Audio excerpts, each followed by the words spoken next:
Hello, everybody, and welcome back to another episode of the Sound Lodge Podcast, also known as the Lodge Podcast. Weekly episodes now, everybody. This is the first weekly episode.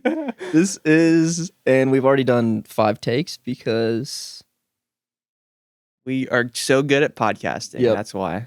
This is episode 10. This is episode 10. Welcome, everybody.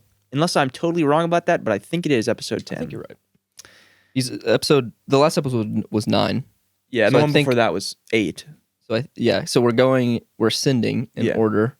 We were talking about how we're going to start counting down eventually, so I wasn't sure when we were going Next episode's going to be episode 5. Yeah. We have 2 episode 5s. We're just going to randomize the numbers. Episode 35, everybody. Welcome. Welcome. 35. Anyways, since last week, what have we been doing? Nothing. Literally nothing. We've In just a week? We've just sat. We've actually been sitting in these chairs since last week, waiting for Tuesday to film the episode. Oh, I'm so ready to talk finally. Yeah. Oh gosh, man. We've just Beautiful. been staring at each other for a week straight.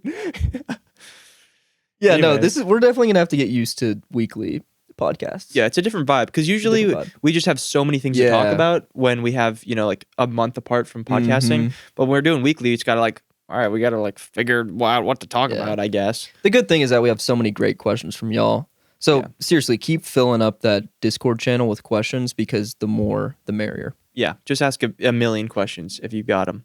And we'll pick them as we see fit.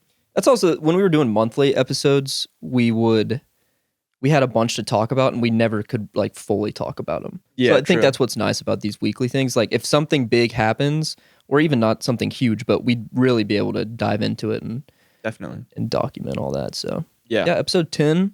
Today's January 14th, 13th? 14th. 14th? My grandpa's birthday's tomorrow. Oh, happy birthday. How was that though, seeing your grandpa? It was You really visited? nice. It was Yeah. very nice. Seeing my whole family and everything was incredibly nice. After just not seeing them for so long, and also just taking a total break from everything to Mhm. just solely focus on just being home and experiencing that vibe was Being a very, human. very nice. Yeah, just being a normal person Yeah. for a month was nice. But honestly, I'm also so hyped to just be back on the grind now and Mhm. everything too, and back to being in a routine again. Yeah. And also kind of changing up the routine a little bit. I'm going to the actual gym now because it's Yeah. fucking freezing in the Yeah. garage. But yeah, I feel I'm just feeling we're getting into a nice groove. And also what's funny is that we have so many different things going on at once, but I don't feel overwhelmed by them. I feel we've kind of sectioned them in ways where it's okay, we can manage this stuff. Yeah, no, that is nice. I remember it was 5 months ago or something when we had the kind of reassessment of what after you got here and we Yeah. set up that schedule and it was a super rigid schedule. Yeah. And we realized pretty instantly that's not going to work. Yeah. So now we recently kind of the 2025 grind mode, David Goggins Yeah. mode.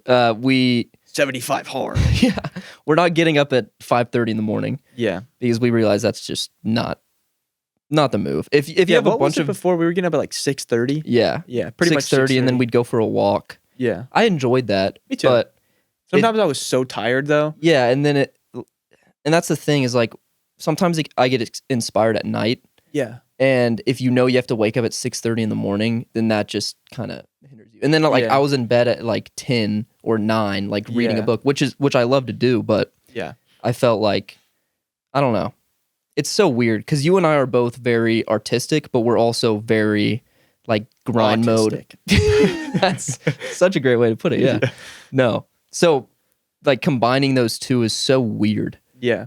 It's- Exactly. I think that's what allows us to be somewhat successful on YouTube Yeah. because we do kind of have the artistic eye, but we also are comfortable just being fully locked into the edit. Yeah. I think it's funny because both of those sides of our personality, the artistic thing is so just unhinged and completely like you can't put a schedule or like an organization to it. But then the other side of the thing is like this has to be organized. So like being able to fit this artistic stuff into like an organized, like, okay, this is going to happen this day and that day is or like at this specific time is really beneficial. And I think that's where like a lot of people, and this is honestly just a good, because we're going to talk like a little bit about YouTube here. That's where a lot of people go wrong with YouTube and music and stuff, is that they just have the artistic thing. So it's like, I'm going to make music like whenever I kind of feel like it and then just put it out like whatever, but I'm not going to be super strict on myself about like promoting it or like doing any of the stuff that I need to do to actually like make sure that it's successful. And that's why you have just the art, but not the, you know, kind of a little bit like corporate like rigidity that you need to actually be successful. Yeah. I mean, YouTube is just kind of built on consistency.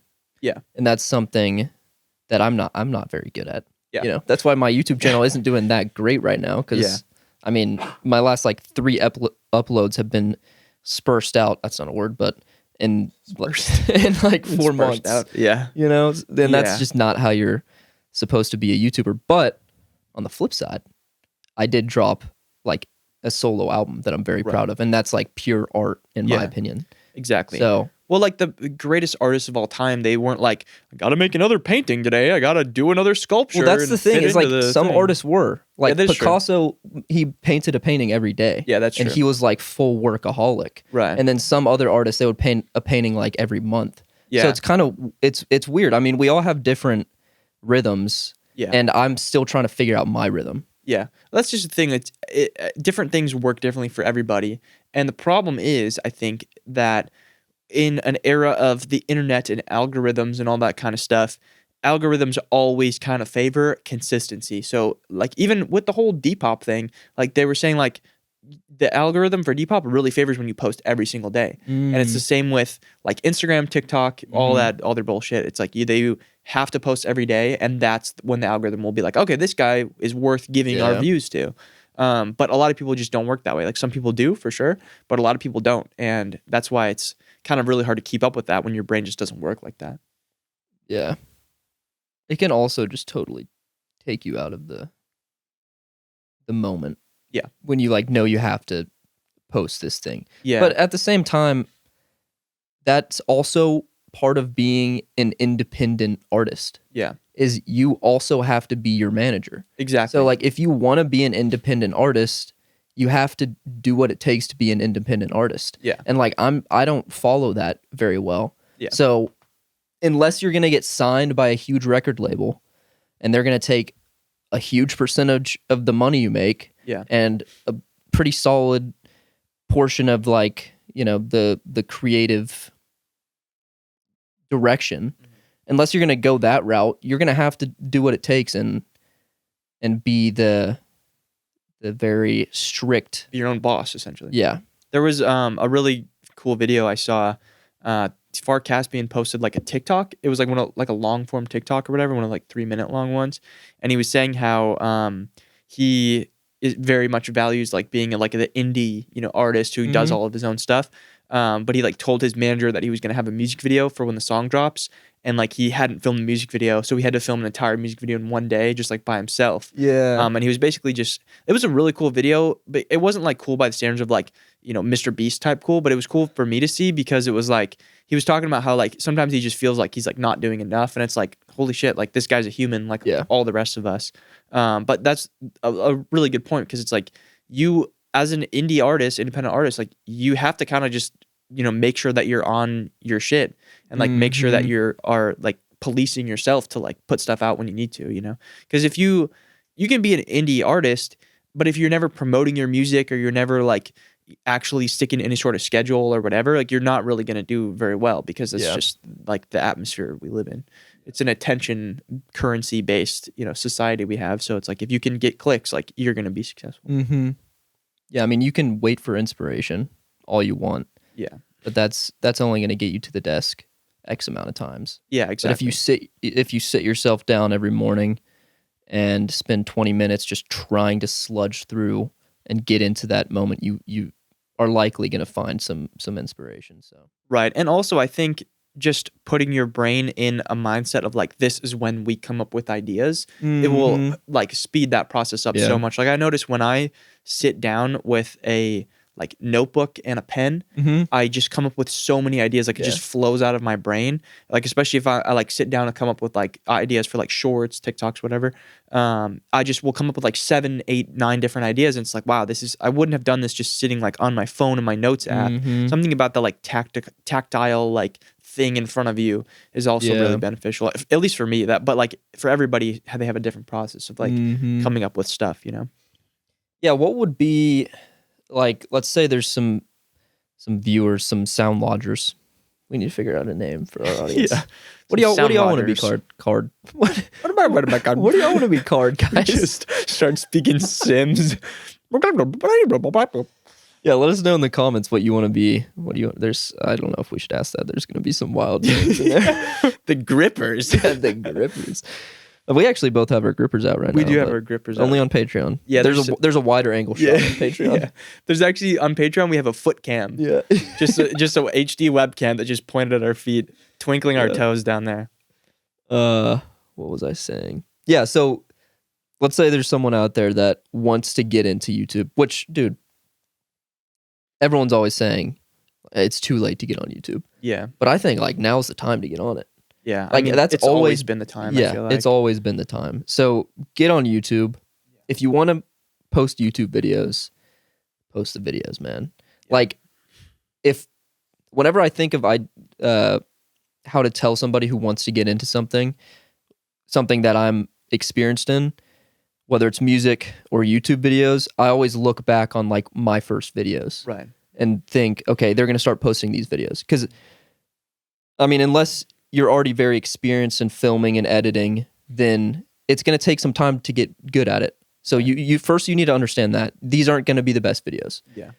And looking back on my channel, those first videos were just not good at all. Yeah. They were not good. And I leave them up, so y'all should definitely go check them out. Like my first video, I literally have a camera behind my head. You can't even see my face, filming Ableton. Yeah. And like I just have the most high-pitched voice. I'm like, all right guys, what's up? We're gonna make a trap beat in Ableton today. And it's actually the worst beat ever. Yeah. It is actually the worst beat you have ever heard. I think I've listened to it before. It was pretty funny. It sounds, I don't even know how to there's like trap drums, and then there's like piano chords, and then I put in a marimba that goes like do. It's like, so worst beat ever, worst video ever, but I put that out, and then I'd like back then me was proud of it. Yeah. And then I just kept putting out more videos. And like there's gonna be some people that say this is the worst song ever, and they might be right. Yeah. They were right in my case. Maybe it is the worst song ever. Maybe it is. But you gotta push through. Yeah. Because the thing is, every time you do it, you're gonna get this much better at it, and you'll slowly over time just get really good eventually, you know? I mean, maybe you'll get a little better, at least. That's the goal. Might not get good, but you'll get better. Yeah. I think that's just a huge thing, is understanding that these aren't going to be the best videos ever. Yeah, and maybe nobody will watch them even. Like, that's the thing. You have to, honestly, my advice for like anybody trying to do anything is like, you have to love the process of actually doing it and stop being so attached to the outcome.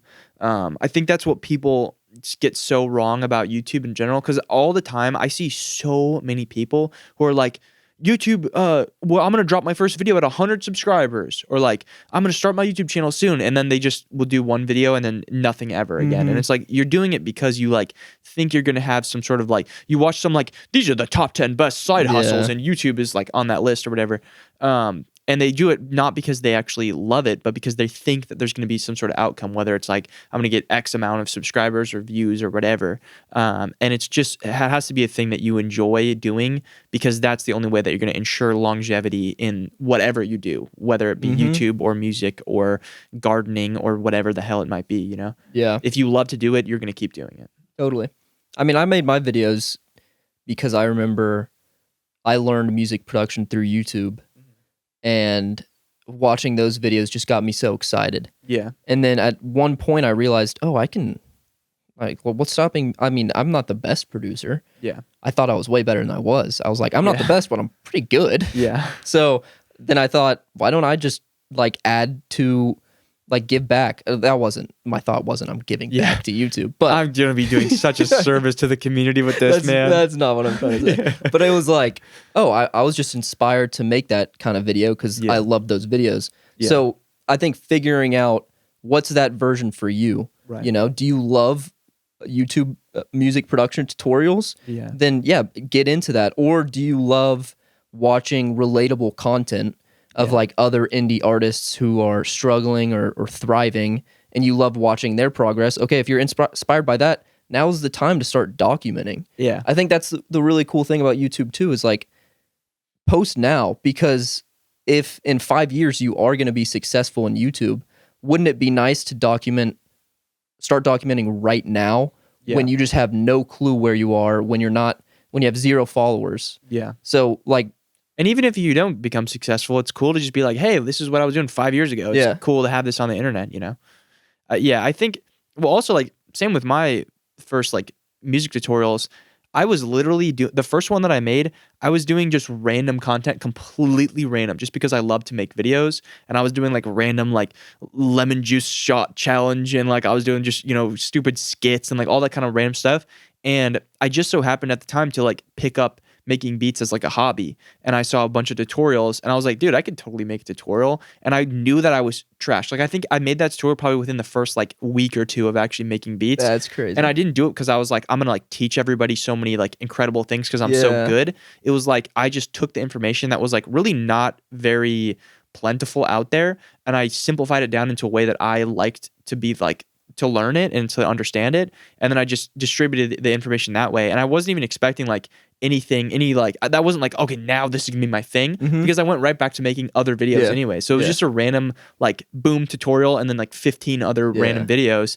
And then I just noticed it started getting views, and I was like, oh, people like this kind of shit. And then I made a bunch more, and then I was like, okay, now I'm definitely sure that people like this now. Yeah. And so that was just kind of how I found it. But I found it basically by accident, because I was going to just make whatever other videos I wanted anyways. And that just happened to be a thing where it was like, okay, cool, this is getting views, so let's keep doing it.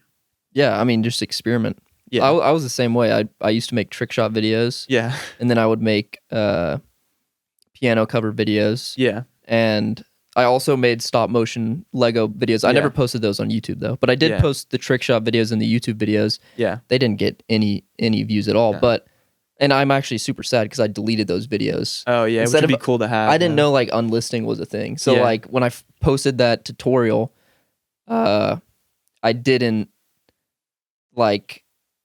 completely change my channel, but I also just wasn't posting on YouTube in the first place. So I just posted that tutorial, and then it kind of got a few views. One person commented, and I was like, oh, this is the coolest thing ever. Yeah. So then I kept doing that, and then I went back and deleted those old videos, which is pretty sad. But yeah, I had a bunch of old Minecraft videos that I made. Really? And I remember I made a bunch of them, and like people from my school would watch them. Like I remember a couple of my friends even now would like be like, oh dude, I saw your videos. It was sick. Your world's dope. And I was like, heck yeah, man. But it was like only people that I knew that played Minecraft, because it was kind of like getting towards like middle school, or like where, you know, Minecraft was becoming like not cool anymore. Yeah. And I remember when it was like definitely not cool anymore, and like probably somebody at school said something, they were like, dude, you're making Minecraft videos? Like I don't even think it was like blatantly like any sort of like bullying or whatever, but somebody just said something about it, and I just went and like deleted all the videos besides like a couple. I know that feeling, which sucks because like I totally would have wanted to go back and watch those. Totally. And there's videos that I know I made, but I just have no actual like physical proof of. Dude, I would love to watch those. There's a couple that are still on there, and they are pretty wild. I think all of the Minecraft videos are all privated. Really? Yeah, for a good reason, because they are awful. But yeah, I mean, yeah. The crazy thing is like it's funny how similar we are, because I also did trick shots, and I did guitar covers. I didn't do piano, but I did guitar covers, and I did the stop motion. Yeah. And I've done like basically every other style of video you can possibly think of. Like I've done vlogs, I've done you know, skits, I've done, you know, whatever, challenges, pretty much everything. And I kind of knew like certain things that I liked, certain things that I didn't like, and that's kind of how you figure that out. You know, you just do it because you enjoy doing it. And that was like, I hated school so much because every day, all day at school, I would think about like videos that I wanted to do. And I had videos that I had planned. And for a whole month, I remember in like freshman or sophomore year of high school, I posted every single day for a month. Really? Yeah. That's crazy. And sometimes it was just short little videos, but I would film and edit an entire video in one day. And like, even now I'm like, how did I do that? What? Yeah, and like some of them were like kind of extensive too. Like I would do like editing stuff. And that was where I got a lot of my ideas from, was like once I started using my editor, I would figure out how to do a certain thing in the editor and then base an entire video off of that. Like once I learned how to like chroma key, I was like, here, that's an entire video. I'm going to make a skit around that. Yeah. Which is a good transition into one of our first questions, which is questions from something about editing. From Götze. What video editing software would you recommend to someone who has little to no experience and wants to get into making videos, says Götze from the Discord? CapCut. I don't know. Isn't that like the TikTok one? Yeah, I think, yeah. No. Honestly, I would say the one that I recommend is DaVinci Resolve, because DaVinci Resolve is the editor that I have used since literally day one, and I have not stopped using it since, and it's worked perfectly fine for me. It's actually the best, I'm pretty sure, for color grading. Like free, not free, whatever. Yeah. It's the best color grading software out there. So it's good for that, and it's also good for like all the other editing things too. Like even a lot of the things that I see you do in, what do you use, Adobe? Some of the stuff that I am able to do, like with zoom ins and all that kind of stuff, is actually easier in DaVinci than it is in Adobe, I noticed. So yeah, DaVinci is incredible, and the fact that it's free is pretty nuts. Yeah, I would honestly just piggyback off that, because I was gonna say like find a free editing software. Yeah, I didn't know about DaVinci. I should have done that, because it was huge for me. I first use iMovie, which is free on Mac. Yeah, which I think if you have that, use that. Yeah. But if you are taking it like any percentage seriously, then I think go to DaVinci. Yeah. But if you're just messing around, use iMovie, because you will get good at editing through any editing software. Totally. So if you have iMovie, use it, and you'll be able to translate things that you learned into whatever you move on from. But I started on iMovie, then I moved to Filmora, which was $60. So that was basically kind of free, because it was just a one-time purchase. But $60, used that for like 2 years, and then I switched to Premiere Pro. Yeah. And I remember those 3 times switching, it took me like a solid month to get into the flow. Because I remember switching from Filmora to Premiere Pro. Premiere Pro is like one of the best editing softwares there is. Yeah. Theirs is. It's one of the best there is. But I was editing like 10 times slower than using this very cheap editing software. Right. So whatever you're familiar with is what you're going to, be the most proficient with. I'm super glad that I changed to Premiere Pro, because now I'm super quick, and I'm able to use all the good things on it. And that's the same thing with like switching from GarageBand to Ableton. Yeah. It's like everything you change from, it's going to suck. But if you're upgrading, it's totally worth it. But I think all that being said, I changed 3 times. I should have just instantly started with DaVinci, because I didn't even know about it. DaVinci is honestly, it's such a good program. Like I will say that there's certain versions of it that kind of suck. Like they'll go through different updates, and they update it pretty often actually and add new stuff. But certain updates will have certain bugs where it like crashes a bunch or whatever. The version that I'm on right now, like I've used previous versions where it crashes a bunch on me, but the version that I'm on right now, I don't know what it is, but it works fine. Like, knock on wood or whatever, but it works fine. It doesn't crash a whole lot. There's some like, a little bit weird kind of things with it, but for the most part, it's perfectly fine. And I just never upgrade. I just keep it on the version that it is. But yeah, I would say that DaVinci is probably a good bet, like you said, if you're taking it at all seriously, because it's the most professional free software that you can use. So if you are using DaVinci, it's going to be way easier for you to transition to other like advanced editing softwares if you feel like you need to, like if you want to go to Final Cut or Adobe or whatever, because it's similar layout and it's very like clean cut, professional looking, kind of industry standard vibe. So yeah, that's probably your best bet starting out, I think. Yeah. And it might be kind of tricky at first to like learn how to do stuff. Yeah, it will be. Because I remember at first, like I learned how to like rotate the frame, and I was like, yes, I can do funny stuff now. I can stretch the frame, and nothing's changed because I still do that in every video. No, same. But yeah, I mean, so if you just learn simple stuff in any editing software, you're gonna be fine. It doesn't need to be crazy. I think your personality is the thing that's going to make the videos entertaining, not like the editing. Which that's another thing, man.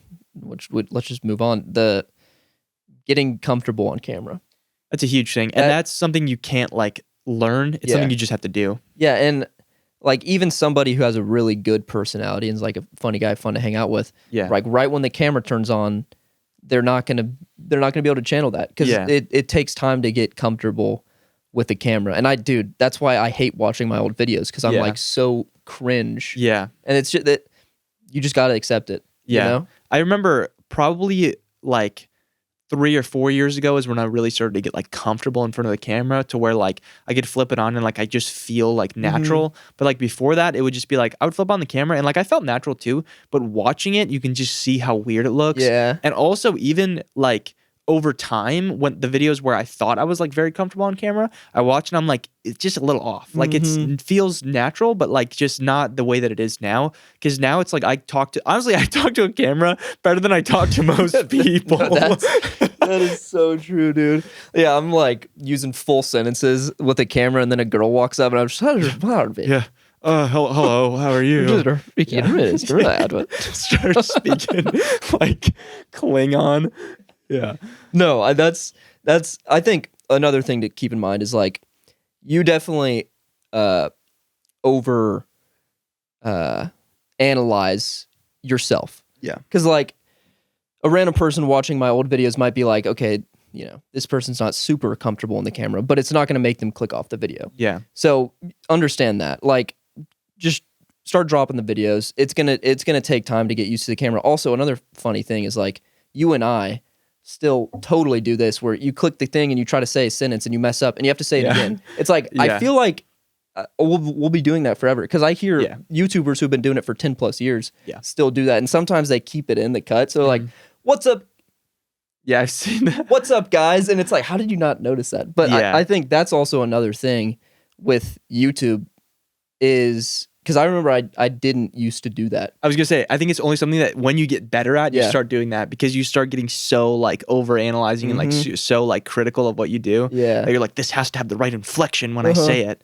Which I'm so like that. Like honestly, when I edit in my editor, there will just be audio, and then space, and I'm like, all right, only the last one is the one where it's actually right. Exactly. So I mean, once you get better, and honestly, I would say that even like you're saying, people will watch those videos and be like, oh, like this guy's like maybe a little uncomfortable, but not anything crazy. Probably honestly, after like you make 10, 20 videos, you'll be comfortable enough to where you're more comfortable than the majority of everybody out there. Like if it's your first video, that's very obvious. Second video, very obvious. Fifth video, obvious, but like you're getting better. Like 10, 20, 30 videos in, it's like, okay, you probably are not super experienced, but you have enough experience to like pass as a guy who kind of knows what he's doing. I agree. I think that's why it's important to just try to crank out as many videos as you can. Yeah. At this stage. Yeah. If you're first getting into it. Because again, these aren't going to be the best videos. Yeah. Like most of our early videos, we've unlisted. Yeah. So just try to get them out. Even if you're just making the video and you're not even going to post it. That's such a thing people say, like, you know, just make the song even if you're not going to post it, make the video. I don't really vibe with that because that doesn't work for me. I end up just not making the video if I'm post the video, but just try to get as many videos as you can out into the world. Right. And honestly, the problem with that is that there's no feedback. Like you kind of need feedback when you're doing YouTube because even if it's painful. Even if it's horrible feedback, but like you kind of need to know that because it's really important. Like for me, imagine if I just made all those videos and all of them were just unlisted or privated. I would never, ever have learned that like people want to see tutorials. Yeah, it would just be like, you know, nobody's watching them and like I'm having fun still. Like, of course I'm still having fun. But part of the fun, at least in my opinion, has always been somebody's going to watch this on the other end. And like when I talk to the camera, I'm talking to somebody and they're like receiving that message. And that was always like such a fun thing. Like I remember when I first started, I was like, I want to be a Minecraft YouTuber. Like I want to be like a gamer or whatever. And it was just, I would talk to the camera, even with 0 viewers, I would talk to the camera like as if I like am talking to an audience. And that was just so much fun as a kid being like, all right guys, so like now we're going to go into my base and whatever, you know, like shit like that. And that's what's so fun about it is feeling like you have the interaction through the, you know, camera. That's what YouTube's all about. Exactly. So when you don't upload the videos, you completely take away that like aspect of like kind of digital community, I guess. Totally. I think that's also another big point is develop the community right now and take it super seriously. Yeah. Because I think a lot of people who want to get into YouTube right now and haven't gotten into it are familiar with Instagram and TikTok. Yeah. And both of those platforms don't really value the community that much. Right. It's more just post the video because they're going to shove it out to all of these new people, and it's not really going to be shoved out to your following. Yeah. But YouTube is a lot different. YouTube is like most of your views will come from your following. Yeah. So I think taking that as serious as you can at the very start is very important. I remember my early videos, at the end of every video, I would be like, the reason I'm making these tutorials is because I love talking with y'all and I love hearing what the next artist is going to be that I'm going to do a tutorial on. Right. The tutorials were awful, but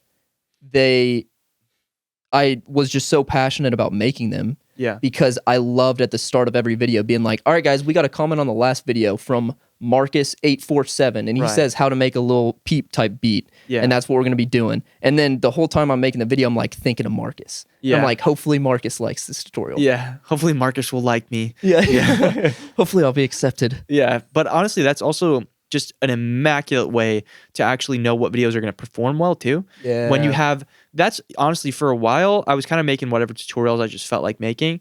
And then I started making tutorials where it would be like, I've gotten 10, 15, 20 suggestions of people that are like, please make a post-punk video or whatever. And then I'm like, okay, that's the next tutorial because a bajillion people are telling me. But then there'll be people who are like, bro, can you please make a random obscure artist who has 7,000 monthly listeners type beat? And I'm like, no, I'm not going to do that because no one's going to watch it. Like even when I do artists that I'm like passionate about, that I'm really a big fan of, like Vansire, for example. I love Vansire. I'm like one of the biggest Vansire fans out there, but it's not my best performing video. I mean, they saw it, which is pretty freaking epic. And commented on it. They're basically like my best friends, essentially. but also it's like, I guess that's all. Another thing was like devil's advocate, like make the videos that people don't care about, because if you care about them, honestly, the right people might find them. And like, that's what it is. Like, I enjoyed that video because I love them so much and they found it. And that's like, you know, you can sometimes only really need the right person to see your video. Yeah. So. No, I totally agree. When you said like getting a bunch of comments, it just immediately took me back. I used to have an Excel spreadsheet of artist suggestions. And like I was super tapped into the bedroom pop scene. So it was like, you know, Boy Pablo, Claro, Gus Dapperton, like all these people. And I had this huge Excel spreadsheet. And I would keep track of every single comment that came my way. And it got to the point where there was like 100 artists. Yeah. And like the top artist had like 60 comments. And every single artist, there would be the artist, number of comments, and then all of the names of the people. So whenever I made a tutorial, I would list out, I wouldn't say all their names, but I'd do a screenshot of every single comment. So like I was very tapped in to my community. And I think my community is like the reason that I've been making videos this long. Yeah. Is like in the early days, I used to do post weekly challenges I'd host challenges and do weekly like beat making challenges. Yeah. And like 2 people would join each challenge. Yeah. Like it'd be 4 people, 2 people. One time only 1 person posted and I still posted the video. I was just listening to his song. Yeah. And I gave feedback. It's like my streams, but I would post them on my channel. Right. And that's just such a cool thing about YouTube is that you're not alone making these videos. Right. Other than like TikTok, you truly feel like you're alone. You're getting so many more impressions. Yeah. But you're just lacking that community aspect. So I think you don't know a single person who's commenting on that video. Yeah. Like maybe there'll be 1 or 2 here and there that are like familiar faces. Like on Instagram, there's definitely a few people who are like familiar because they like follow my, like interact with my stories and all that stuff. But on YouTube, it's just so much more community based. Like the majority of people's names when they comment on my YouTube videos, I recognize their names. Totally. You know? And it's the same with your videos too. Like, which obviously there's a lot of overlap now because we're like all the projects that we work on together. Yeah. But like I'll recognize people's names and like I know their like personalities and like the way that they joke and stuff like that, that's just so cool. Yeah. And it's like it's some guy in like Ethiopia and like we're laughing and joking on a stream and that's just what makes all of this so cool to do, you know? Yeah. I totally agree. I think also just getting Discord up as soon as possible is a hack too. Because like really trying to build that, giving a place for people to, because the YouTube comment section, they're mainly just talking to you. Yeah. But giving them a place to talk to each other is very powerful. Yeah. Because then they like there's some of people in my community like have become actual friends in real life and have had shows. Yeah. Like that's one of the coolest things. Yeah, it's unreal. About my whole YouTube career is thinking about they've had 2 shows already. Yeah, it's sick. And like that is just one of the coolest things to think about. And that's the reason why I started making YouTube videos is like building a community and like being a part of the YouTube sphere. Yeah. So like that's the heart and soul of YouTube in my opinion. So really trying to tap into that in any way, really trying to build the community is just a cheat code. Yeah, 1,000,000%. My Discord is like the Gary, Indiana of Discords. Dude, I love your Discord. Abandoned. Honestly, my Discord app is like completely offloaded right now because I've just never been a Discord guy. Really? Like I think I made my Discord when I had like 5K subscribers because people were like basically asking me to make a Discord. But I had actually, I don't think ever used Discord before that. Literally, I had never used it. And I was just like, okay, I have to figure out like how to do this. So I would just watch a bunch of tutorials on like how to actually, make a Discord and everything and set up like bots and all this kind of stuff. And I had a few like mods and stuff help me out. And it was going well for a while, but then I just honestly like it wasn't a thing that I had ever made a habit to like look at Discord or like use it in any way. And so I just never really like kept up with it. Yeah. Like I definitely could. But I feel like if I do my Discord again and like take it seriously, I'll probably just like restart the whole thing. And but your Discord your Discord's hilarious. It's really just funny. The absolute Wild West. Yeah. Also, I was that's kind of just how my like community is as well. No, it is true. And your videos unhinged. too, they're just kind of all over the place in a good way.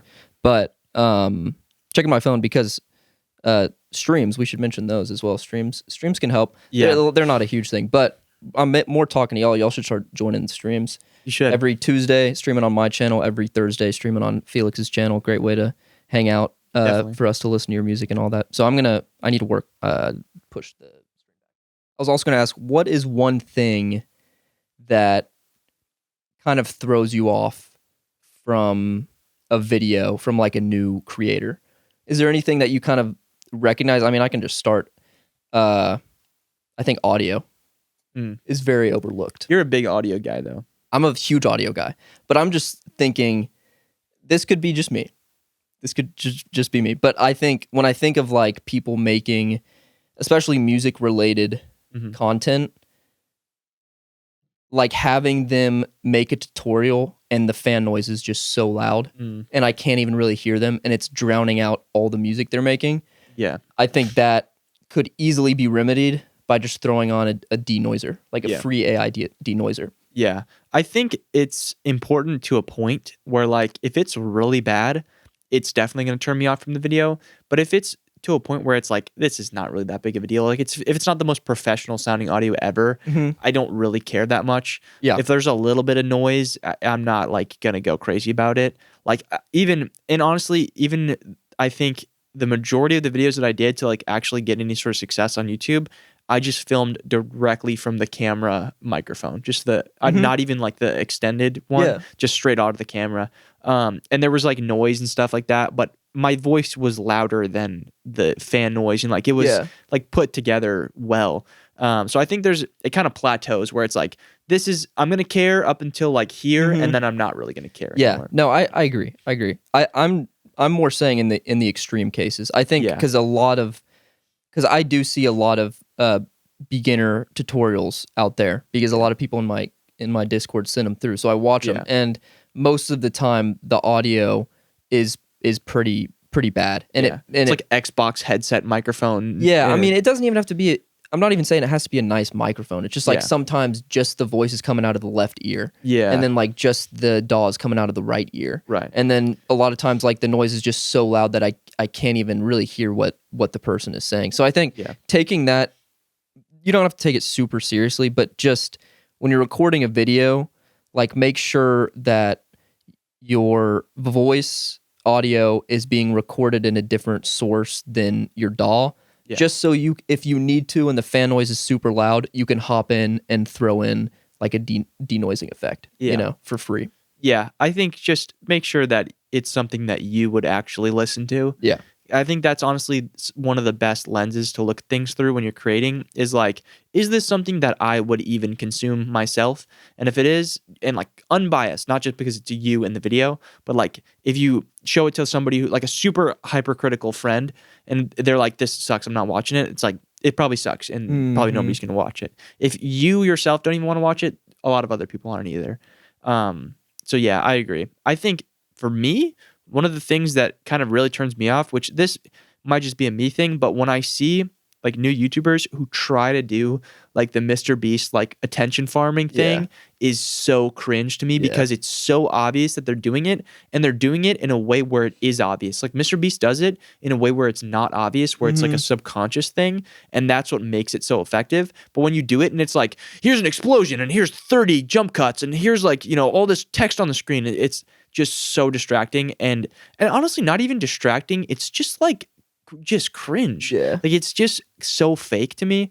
Because like I don't really get like distracted. Like some people are like, oh, that like light that's changing in the background of your videos is really distracting. It's like, bro, that's a you problem. That's a skill issue. Like if you're that distracted by like the twinkling light in the background, like you need to actually like get off TikTok for once in a while. No, I agree. I think also most of the people, I hope most of our audience, like they just don't really give a shit about that kind of stuff. Yeah, exactly. Like our audience, I hope y'all are for the indie DIY. Y'all are for the artist. Yeah. Y'all aren't going to be getting into YouTube because you want to be Mr. Beast. Yeah. So I think, you know, it's going to help your videos perform. Yeah. But I think going back to the community thing, it's like, what audience do you want? Yeah, exactly. And if you're making music production and music related content, most of those people, which I love that we're a part of that community, most of those people really don't care about that anyway. Yeah. So if your first videos and you're filming with your iPhone and you're trying to do all those jump cuts, is cringe. Yeah, I think. And doing the whole like, what's up guys, welcome back. It's just, to me, it's that ship has sailed. You know, it's not working anymore. Let's stop doing that. I wouldn't say the ship sailed because it works. Oh, it definitely works. So many people do it. And like a lot of the big YouTubers do it. But I think, dude, let's build up that indie artist vibe of YouTube. Yeah. Like let's really build that community up. I'm not just saying us, like I want y'all to be a part of it too. Like I really want to, because music production has always been a niche thing on YouTube and just music in general. I'm not talking about like music videos, that's always been big, but just like music creation and music related content. So I think also going back to the whole idea of documenting yourself. It's like make these videos also to document yourself. So be as real as you can be. Don't hide behind a personality. Don't hide behind trying to be like Mr. Beast. Yeah, exactly. And I think honestly there's something to be said for that, and there's also like you kind of do have to have a little bit of a personality, because like there's some people that'll think that and they'll be like, oh cool, I can just kind of like sit in front of the camera and be silent for like 15 minutes. But it's like very true. You have to kind of like be a little bit like, I don't want to say have like a specific like personality on camera. Personality, yeah, but like you have to be a little bit more animated because you are on camera. Like you're not talking to like a person truly, like whereas like me and you can just talk and be like, yeah man, like this book I'm reading, it's like pretty cool. Like the people are gonna be like, this shit's boring, I'm gonna go watch Mr. Beast. But like to the camera you gotta kind of be a little bit more animated and like be a little bit more, you know, lively instead of just a normal conversation. Yeah, I think a great way to tap into that is just be passionate about whatever it is. Exactly. So just right when you press record, be like, you know what, I'm actually kind of excited to film this video. Yeah. And I remember in my first videos, I would be so excited to film videos. Like it's kind of sad now because whenever it just feels like a chore. Film another fucking I know it video. sucks, man. It sucks because I remember back then I'd be like, dude, I'm gonna get home after school. Yeah. I'm gonna film this video, and then I'd press record and I'd just be like, yes, dude. Yeah. Today we're gonna make a Claro type beat, and I'm just so excited to do it. And I would literally talk in a way that's like honestly too animated. Yeah. But I think that's just it is so true, because that's also a big thing I see new creators do is like, you know, they just film and it's like, you know, you can try to be cool. This cool like soft-spoken guy.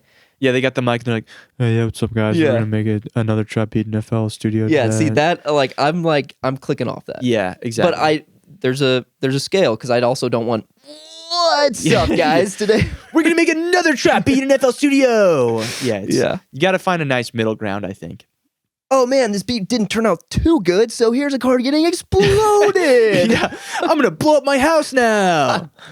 Yes. Not gonna tell my parents; they're still in there. Yeah. My mom and dad are asleep, and I'm gonna blow up my house. Yeah. So don't do that. Yeah. But finding a good middle ground is really important, I think. It takes, like we said earlier, just doing it enough times to figure out like what is actually going to work and not. And also thinking about when you watch a YouTube video, really think about like, why do I enjoy watching this video? Why am I not clicking off? Because there's a lot of times where I'll do that, where I will watch a video and I watch the whole thing and it feels like it flew by. And I'm like, wow, like I'm going to go through and like think about like what actually made that feel like it just flew by, even though it's like a 15, 20-minute video. Yeah. And when you do that, you will learn so much, because a lot of people just consume content passively. But when you actively consume content, that's when you will learn. And I think that's a big thing with like the TikTok, Armageddon of taking over the internet and making short form content, the thing that it might be gone consumes. in 3 days. True, but then some other Chinese thing will take its place. So yeah, I don't know if this is just like after TikTok took over the internet kind of with the short form content thing, but so many people talk about how bad it is to like consume so much information, so much content. That is true, because your brain is just not meant to take in that much information, but it's partially because we're all passively taking in the information. Whereas like if you watch a TikTok and actively watch it to where you're like, okay, this is why this TikTok works. This is why this has 11 million views because of this and this and this, and really analyze it. Like I've seen some accounts that do that, where they're like, this version of this TikTok that blew up, there was another version that had this end clip and it didn't do as well. And this is why, because, the way that people watch the content, the way that people loop the video. And so really analyzing the content that you're consuming is going to help you learn so much. Same with YouTube as well. Yeah, totally. Yeah, I think biggest thing for, keeping attention span without being, predatory Mr. Beast type style is a lot of like small creators making music related content. It will just be their DAW and then webcam bottom left for the whole video. Yeah. And I think that is, unless you're like Skrillex. Yeah. Unless you're like one of the top producers out there and you're just dropping gym after gym. Yeah.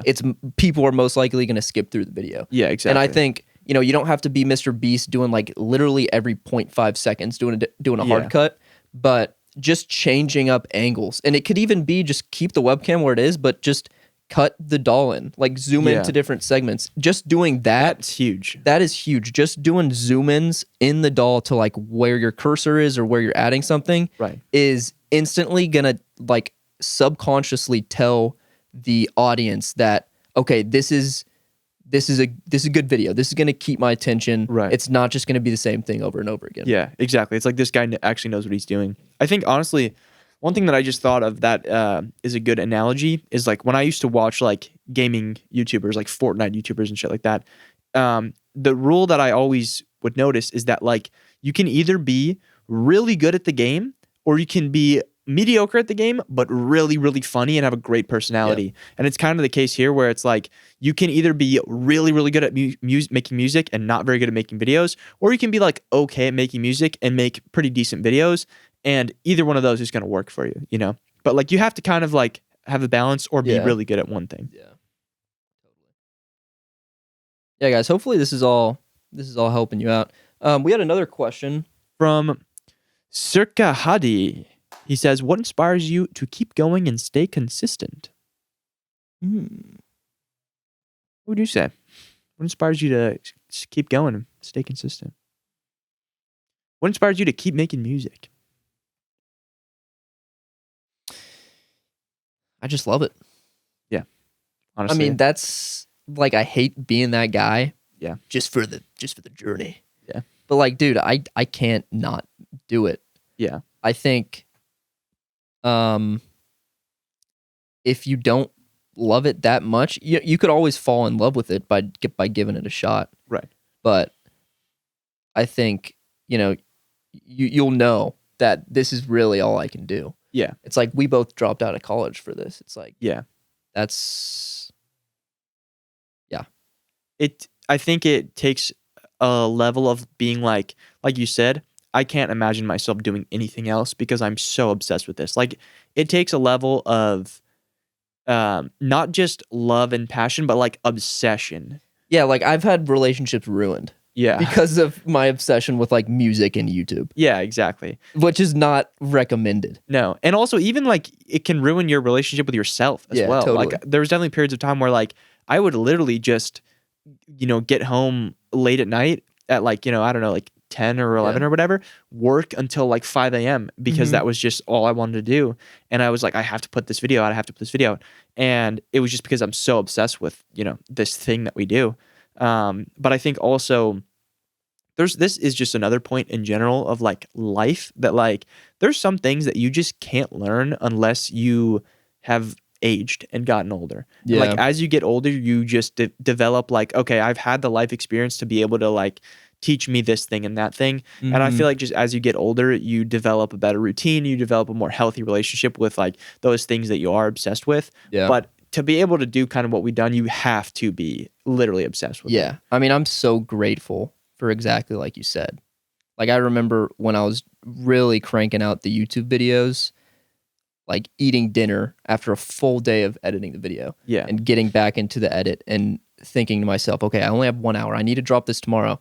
Yeah. Like I had to drop the video tomorrow. Yeah. It was like, I am not gonna drop the video tomorrow. Yeah. So I have to drop the video tomorrow. It's only gonna take an hour to finish the edit. And it would usually take like 4 hours every time without doubt. So I stay up until 1 because I have to drop the video. And then I remember like, this is Nashville when I was just not recommending this to anybody because it was a bad relationship with myself and others, but editing until 1 after a full day of editing and then pressing export and sleeping with the fan noise of my computer just being so loud. Yes. So like it would be kind of difficult to sleep. And then I'd wake up in the morning and I'd set an alarm at like 5 a.m. Yeah. So I have time to watch the video to see if there's anything that I need to do. Yeah. So I'd watch the video at 5 a.m. and then if there's a mistake, then I'd be like, I got to fix that mistake. So I'd fix the mistake. It'd take another 30 minutes and then I'd re-export it, get like another 2 hours of sleep, and then it'd be 10 and then I'd drop the video. Yeah. And it's like, that is not sustainable. No. So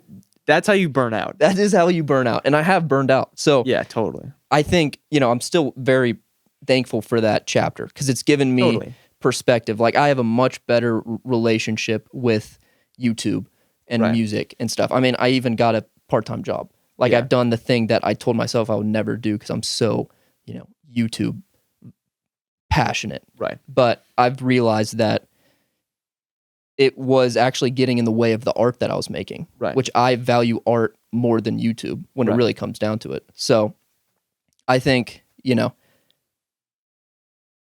don't want to be the guy saying that isn't the worst thing to do, to have a chapter in your life where you really are just focusing on that thing. Yeah. Because it will help so much. It will help so much, yeah. I think the risk to reward isn't worth it. Yeah. I think you and I scraped out of it. Yeah. And we're in a much better place emotionally. Definitely. And we have the perspective now, but it could have been bad. Totally. I mean, we could have I could have seen myself just stopping doing this entirely because I like would begin to hate it because it's like, and there was times when it was like that too, where I was like, dude, this kind of sucks. Like I relate so hard to what you're saying, where it was like, I would genuinely work until like, 1, 2, 3 a.m. And then I would set the alarm because I'm like, okay, this is going to take 45 minutes to export. I'm going to get 45 minutes of sleep. I'm going to wake up. And then honestly, half the time I would like set the 45-minute timer and I would just sleep through it because I'm exhausted. I'm running on like probably 2 hours of sleep already. And then it would be like, 7, 8 a.m. And I'm like, okay, I got to whip together a thumbnail, put the thumbnail together. And like by just barely, I would crank it in. Like maybe it'd be like 15 minutes after 10 and the video would be uploaded. And then I would sleep for like the entire day. And then I feel like such a bum also because I'm sleeping all through like daytime, and then I just work again, and then it's like such a vicious cycle of like then you just sleep all day, and then you're up all night. And I've had times like that before where I'm like just full on insomniac, where like I just am not sleeping at all at nighttime, and like just getting older and learning like, okay, your body wants to sleep when it's dark outside. Sleep is the most important thing. Exactly, like it really is. Like a lot of people, the building block for like all health. Exactly, dude. A lot of people go to therapists and they're like, man, I just don't feel good about myself. Yeah. I want to, maybe get on medication, or please tell me a thing I can do. And the therapist will always say, fucking go to sleep, man. How many hours of sleep do you get when you go to sleep? Exactly. And a lot of the answers is like past 2 a.m. Yeah. And it's like 5 hours. So I think, if anything gets into your sleep, then it's not healthy. But you said, the risk was falling out of love with the music. And I think that's a huge risk, like just being totally burnt out that you never work on it again. Yeah. I think another risk is us getting the success that we always felt was around the corner. If we got the success back then when we were in that chapter, in that mindscape, then we would think to ourselves, we got here because we grinded this hard and this is how you do it. Yeah. And then we'd be doing this for another 10 years, having this awful relationship with the work, being total workaholics. And then, who knows what would happen. Like it would turn out very poorly. Yeah, totally. I think the problem is that like you said, it's not sustainable. And it's not just not sustainable because it's unhealthy to like stay up so late and not get enough sleep and all that kind of stuff. But like it's also unhealthy like socially, because if you are doing literally nothing but working all the time every single day, like when I would put out a video like every like 3, 4, 5 days, I was doing literally almost nothing else. And like I would like hang out with my girlfriend, whatever, and then like get back home and just absolutely grind out a video. But like the thing is, as you get older too, you start to put into perspective like there are things that I need to do in the future of my life, and you realize that like YouTube is this thing that you will always forever be passionate about, but there are bigger things that are more important because life just takes precedent. And like you realize like, okay, I cannot like build a family or like build a future or like any of this stuff when I'm just constantly grinding videos all the time. It's like, you don't want to be like the dad with 3 kids. You're like, oh, sorry, I can't toss the football. I got to, finish this YouTube video. Or you don't want to be this celebrity who's dated just strictly celebrities and all of the relationships have lasted 2 months. It's like, so I think, if you're thinking about getting into YouTube and you're not famous right now, like be thankful for that. Really like try to keep staying grounded. And just work on the YouTube if you're that passionate about it. So also another huge thing when I was doing the whole like 1 a.m. edits and stuff, I remember watching a video. This helped so much. I remember watching a video of this YouTube channel. He had like 1 million subscribers. He was a success. I forget who it was, but for some reason the video popped up on my browse and I clicked on it and it was him.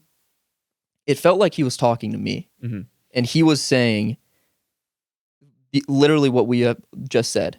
He said, I feel like I have to drop these videos, and every time I'm editing them into 2 a.m. And I've been doing this for 5 years. And I've always told myself that once I get bigger, then I'll develop a better relationship with the work. And it won't be as stressful. But he has 1 million subscribers and he was saying that. And it's the fucking ghost of Christmas future, like talking to you. I have 15K and I'm doing this and I have the exact same mind, like headspace of I'll develop the better relationship when I blow up. And he's over there at 1 million, which is the number that defines my success, is 1 million subscribers on YouTube. And he's saying the exact same thing. So it's such a silver lining thing, because you can always think about like the David Goggins and see them and think like that is what it takes. And I think it is in a lot of areas of life. And a lot of that will work. Like it will work every time. And if you want to be number one, I think that's what you have to do. But I've realized I actually don't really want to be number one. That's the thing. I think I've probably even said it on the podcast before, but like there's some episode of Joe Rogan where he was talking about like billionaires, and it was like, I don't need to be the number 1 billionaire. I can be number 30 billionaire and be just as successful, and nobody knows about me, and I'm totally fine with that. And that's the same kind of thing here. It's like, honestly, I don't foresee or even have really ever wanted to be like number one. Like that's never really been my goal. My goal has always just been to like do this and be successful from what I love to do and be able to like just do that. Honestly, if like the most basic form of what I want is just that. It's like I want to be able to do what I love and not have to worry about like, you know, making money in other ways or whatever, like not be stressed about money and just do what I enjoy. Totally. And that's the simplest form of like success to me. Like it's not a number to me. It's not a, you know, certain salary to me. It's not anything like that. It's like just if I can be fulfilled doing what I love, then I'm happy, you know? And I think that's honestly a better mindset than the majority of people who are like, I need to get to this goal or this milestone or this whatever. Because when you try to plan things that are like not even tangible, like it's never going to work out the way that you think it is. And so you're kind of asking for like disappointment in a way, you know? So I think just like you kind of said earlier, just the journey, like it's so corny, but like just focusing on the journey instead of like some sort of destination or like goal or outcome, you are going to be so much more happy doing whatever you're doing. Yeah. I was just thinking about how we're getting close to like the 1 year mark of you being here. I think that'll be in March. Once we get there, we should definitely have just an episode dedicated to like really recapping you being here. Yeah. But it's interesting thinking about you being here for close to a year now. And instead of us like really totally going grind mode, which is what we were planning on doing, we've actually kind of taken a step back and developed a much better relationship with YouTube and stuff. Yeah, which is so much healthier. And honestly, kind of ironically, I think it's going to lead to a much higher output anyways. Totally. It's going to like inadvertently lead to the grind mode thing. Especially like years down the line. Yeah. Because, I mean, if we want to be successful in YouTube, we have to swallow the pill of it's going to take years. Yeah. And we can always say, well, we've been doing it for 5 years. It's that close. But like it's going to take longer than that. Yeah. And if I want to be doing this for another 10 years, which I do, then I need to be going at this pace. Right. And honestly, even a good example of that is like I just had that Johnny Cash video blow up. Like that was like I think it has like almost 10 million on YouTube, which is crazy, but not that much of an effect. Yeah. Like you think like, I remember I always had the mindset when I was younger on YouTube that like, it's just one video it was going to take off and everything's going to be fine. Everything's going to blow up. And like, it's nice. The Johnny Cash video did well. Yeah. Like I made some money from it, whatever. But like right back to the regular schedule after that, you know? And it's like, then you're kind of searching for like, what's the next one that I'm going to do, you know? And it's kind of a thing where you think it's going to be some viral video. You think it's going to be some big event that gets you to where you want, but it will never be that way. It's going to be the slow grind. And that Johnny Cash video was one of 250 other videos that I had made prior to that every single day.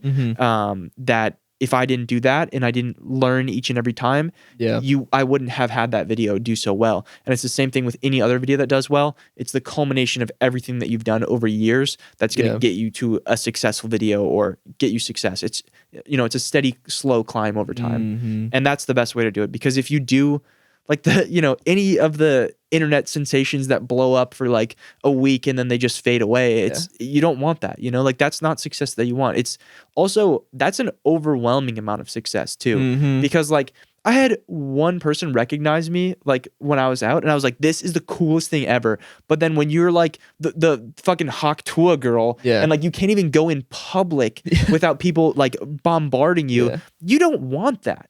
Like you might want like some level of fame or notoriety or like recognition or whatever, but that's just too much for like normal humans should not experience that. I don't think it's like normal. Like even you might have even talked about this on another episode, but the Michael Jackson like renting out stores so that people like he would like rent out stores and like pay like actors to come and like shop so that it felt like he was shopping. Maybe you didn't talk about that. I don't think I did. That's crazy. Yeah, so there was a story that somebody was saying where Michael Jackson would go into stores and then he would buy out the store and then hire people to shop normally so that he could have a normal like shopping experience. Dude, it's the irony of life, man. I mean, so like sad. Famous people want to be normal and normal people want to be famous. Exactly. We're never satisfied. Yeah, exactly. And I think the funny thing is like the only time you're really kind of satisfied is when you're just like in the middle. When you're just in the middle of like two extremes, that's like the way that life is meant to be. And I think that part of me sometimes is like full on David Goggins grind mode. Then sometimes like, I think it's definitely good to rest, you know, to follow nature and rest when you should. And then honestly, the majority of the time it's like, okay, a little bit of both is good. So I think, I will say I'm confident I work harder than the normal person. Yeah. But it's not to the extent of Nashville Coleman. Yeah. Because that Coleman was too much. Yeah. I think both of us at that same time period, we were doing just an insane amount of work and like in insane ways too. Like that just nobody should be doing and just an unhealthy amount of work. And I think definitely the fact that we work for ourselves, like we have to motivate ourselves to like be on our own, which we talked about earlier. Like having to motivate yourself makes the work a lot harder too, because there's technically, you don't have to do any of this stuff. We don't have to do any of this. Yeah. But like also it helps that we have each other. But like the normal stuff that you do on your own, like there's nobody telling you you must deliver this at a specific deadline. So that makes the work that much more difficult. I think a huge thing, and maybe we can end on this, but a huge tip for those who are trying to get started on YouTube is YouTube is kind of the Wild West. It like being a YouTuber is kind of the Wild West. You know, nobody's going to understand what you're doing. Yeah. You have to be okay with that. You have to be okay with people walking up to you and saying, how's that little YouTube thing going? Yeah. And you have to... You get that forever. You have to swallow the pill and don't be the guy who's like, well, it's actually doing pretty good, John. Yeah. Like, just, you know... It's pretty successful. I actually just reached my monthly threshold of $100, so I'll be getting paid this month. Like, just if people approach you that way, you got to swallow the pill, be as humble as you can, and But that's not the point I'm making. The point I'm making is that it is the Wild West. You know, you can't go to school and learn this stuff. Yeah. So you're not going to be learning from professors. Yeah. And I think you got to be learning from somebody. Yeah. And I think a huge thing that helped me was when I first started getting into like YouTube and thinking, I want to do this full time. I want to be my own boss. I got super into like self-help books and like entrepreneurialism and stuff. So start getting, like, I'm not going to say get into like reading those kind of books, but I think definitely like go on YouTube and start watching YouTube videos on how to start your own YouTube channel or watch videos on how to run a business and really like stay learning, you know, because YouTube is filled with great content teaching you how to be on YouTube. Yeah, totally. And if you're not learning that, then you're going to be you're not going to have a direction. I think this is a great podcast to be listening to. We're going to try to help you as much as we can, but there's just so many great content like Colin and Samir. I've been watching them for years, dude. That's honestly one of the best ways that you can learn about YouTube. I've learned so much about YouTube. YouTube and social media in general. Yeah.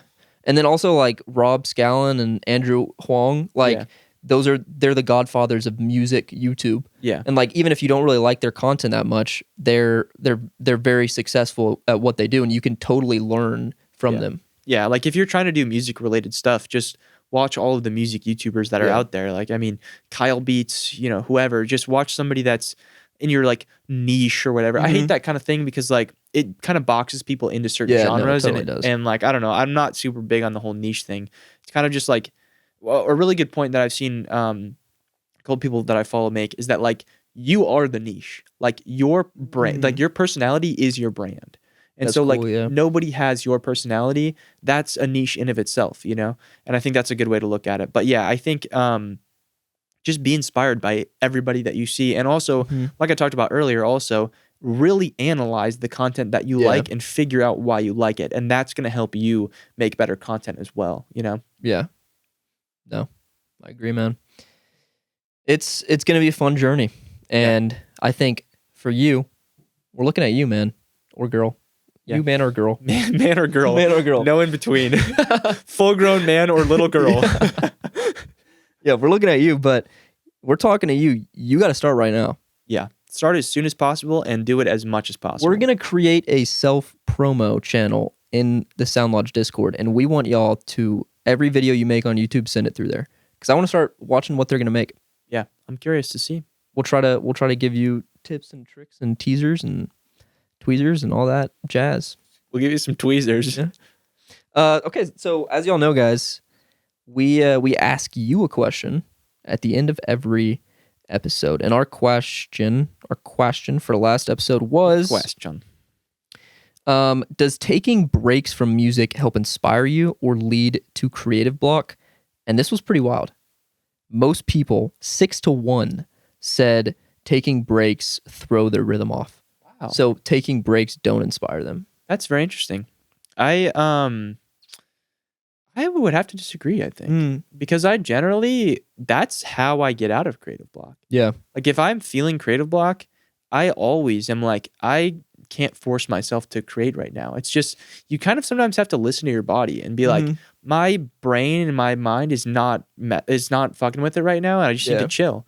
And sometimes just taking your brain into like a different way of thinking can really help to kind of get back into that. And I mean, I just have a direct example of this right now immediately, but like I just took a 3-week long break, and it made me just more passionate about all of this stuff than ever before. You know, like I just feel like I appreciate it so much more when I'm also not just taking a break, but not able to do it. Like I didn't have really any of, like I had my camera and whatever. I could have done stuff, but like I didn't even have an audio interface there. So I would have had to record stuff through like my iPhone microphone or whatever. And so I didn't really have the ability to make music or work on videos. And that makes you realize, wow, I am taking this stuff for granted so much, you know? And then it just makes you kind of fall in love with it even more. That's my opinion. But yeah, that's surprising to me. No, what would you say? I think I mean, you know, I think a little bit of both. I think a lot of times when I feel creative block, I take unnecessarily long breaks. So like I feel like I'm uninspired, I can't work, so then I take a break, and I just tell myself I'm only going to get back once I feel inspired. Yeah. And that usually never just naturally comes. Right. So after like a few days, I have to force myself to sit down. Yeah. And then I feel it, and then I feel inspired again. And I'm like, oh, maybe I could have like just gotten back on it like 2 days ago instead of 4 days ago or something like that. But yeah, I do think big breaks are important. Like every once in a blue moon. Yeah, like vacations and stuff. Yeah. I'm now at when you go on vacation, like take the vacation. Yeah, totally. Yeah. I totally agree with that. I think every time my family comes over for Christmas, I shut down work-wise. Yeah. I will say this road trip that I took with my brothers brought up my guitar and my camera, and I like just totally jam-packed that car with work stuff, and I was working a bunch during that road trip. But it was because I actually really wanted to make like a documentary with me and my brothers, which is going to be a cool thing. Like if you have a project that you're passionate about, that's kind of the difference. Is like if you have an actual project that you're actively passionate about, you should definitely work on that. But if it's just like I need to edit another mundane little short or like, you know, update my, you know, whatever community with this thing, that kind of stuff is not really, it's not the deep work that's going to be meaningful. Like I think if you are inspired to do the deep work, definitely do it, you know? In most cases. But yeah, I actually kind of agree with what you're saying, because there will be times when, like there's been times where I'll upload like a type beat or whatever on my other channel. It's been a while since I've uploaded on there, but I'll do one like every day for maybe like 2-3 weeks at a time. And when I'm doing that, I just am so much more in the groove of creating, and I know like I get in front of the computer, I make the beat, I export all that stuff. But then once you take a longer break, you kind of get out of that, and there's really something to be said for stopping the ball from rolling of your creative momentum, because when you're not creating constantly, you just feel like, oh, I can't do that. Yeah. But when you have it already going and it's already moving, it's so much easier to create that way. Like you've already greased the wheels to be able to create more. I mean, it's Sisyphus in the rolling the ball up the mountain. Yeah. It's like as long as you put it one foot in front of the other, you're gonna keep it going. But right when you take that little hesitation, it can start falling back. Yeah, exactly. Like even that's basically the same example, but I remember the Huberman doing the Cameron Hanes hike, and he was like, he was carrying the rock, the 100-pound rock, and he was like, I just can't put it down because I know if I put it down, I'm not gonna want to pick back up, and it's gonna be 10 times harder. So it's like I just have to keep carrying it, and that's kind of sometimes what you got to do with creative block as well. Is like if you're really not feeling it, sometimes you gotta, listen to yourself and listen to your brain and body. But sometimes it does help to just power through and be like, I kind of suck right now, but it's fine if I scrap 4 different projects until I get the one that works. And then sometimes it's fine to just take a break. And I think you can take a break and also be inspired. It doesn't have to be a break where like I'm gonna be like, a lazy bum for about a week. Like it can be a break where you're just listening to as much music as possible, watching movies to get inspiration, going and doing photography or your other hobbies or whatever, because that's going to inspire you to make more art just in general. But yeah, I think it's different for everybody.